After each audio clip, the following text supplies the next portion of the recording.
All Fantzin wants is to see his wife and children again, but they're ashamed he has AIDS. They haven't visited him in the 5 years since they left him at this shelter.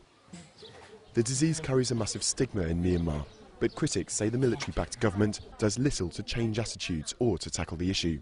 This centre looks after 80 patients, but receives no state help. With proper treatment, patients don't need to die. Countries are offering us help, but patients keep dying, and that's because of the government.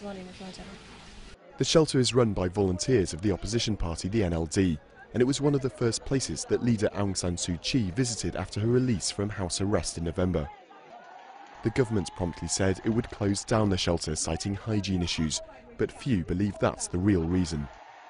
They want to send a warning signal to Aung San Suu Kyi not to reach out to civil society groups, otherwise the civil society group will face repercussion, will face punishment. That's point number one. And in this particular case with the HIV/AIDS clinic, the Burmese government might try to cover up their failure to solve the ongoing trend of HIV/AIDS endemic inside the country.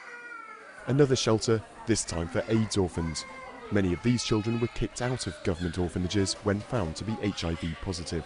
They're among the 250,000 people in Myanmar living with the disease. Yet the government pays for less than 2% of treatment costs, leaving foreign donors to provide the rest. Receiving medical care isn't the only reason these patients want to stay at the opposition-run shelter. It also provides them with emotional support. Patients here try to encourage me. These people are suffering like me.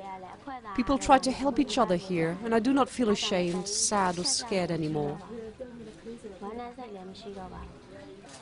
For now, the government hasn't followed through on its threat to close the centre, but the people here know that could happen at any time. Another fight that few have the strength to face.